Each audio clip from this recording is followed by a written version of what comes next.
not like the sea sponge in the membranes of the body, but in the cranium, in the frontal lobe principally.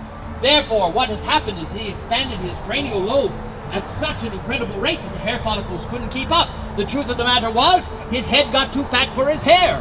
What you need is a bottle of this marvelous miracle medicine applied 3 times daily to your cranium to speed up your hair follicle growth. You should catch up with your cranial growth and you have a full head of hair, much like that gentleman right back there, but you'll be far more knowledgeable. And all for the small price of a few dollars. That's a small price to pay, isn't it, sir? How many children do you have? You'll have more, thanks to Dr. Balthasar.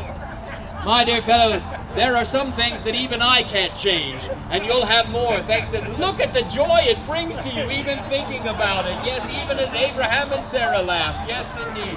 Your wife will be indeed very, very happy with you. Give him a hand, my friends.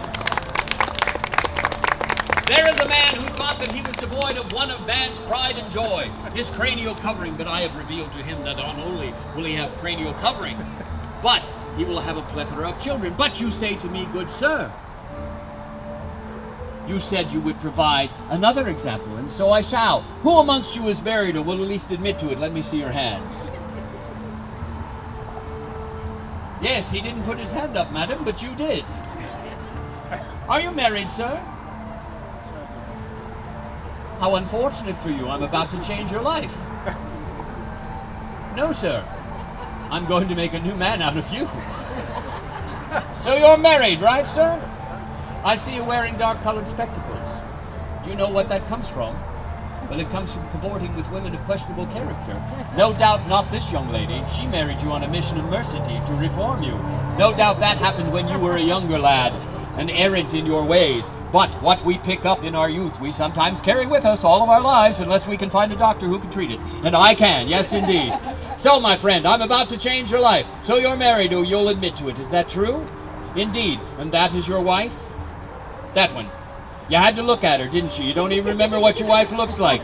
Sitting right there next to her, you won't even own up to it. When's your wife's birthday? Don't remember that either. No, indeed, my dear fellow. Can't remember what your wife looks like, where she's sitting, her birthday, when's your anniversary. Don't remember that either. My dear fellow, you are in a serious state. You are obviously in the early stages of senile dementia. You're going to need 2 bottles of Dr. Balthasar's marvelous miracle medicine. One for the bumps and bruises you're going to get when you get home, because you didn't remember, and the other one for your memory. But once you have taken this, you will have a mind like a steel trap. You'll remember things you didn't realize you'd forgotten. You'll remember things you'd forgotten, you remembered. You remember things you'd forgotten, you remembered you forgot because you remembered you forgot them. All thanks to Dr. Balthasar. How many children do you have, sir? You won't remember. How many children do you have? Oh, my dear fellow, this is your lucky day. Not only, my dear lady, I know that you have been in your closet of prayer praying, oh Lord, how long? Well, your prayers have been answered, and you have been attended here at this august congregation. Providence has smiled upon you, and you are about to procure a bottle of Dr. Balthasar's, which will give him Herculean form, the wisdom of Solomon, and the strength of Samson, and a plethora of children like Abraham and Sarah, so that in your old age, sir, not only will you sit enthroned in your household with plethora of children, adoring children about your feet, but you will have the wisdom of a sage to impart to them and to dote upon your loving wife, who brought you to this august congregation and saw that her prayers were answered. Give them a hand, my friends.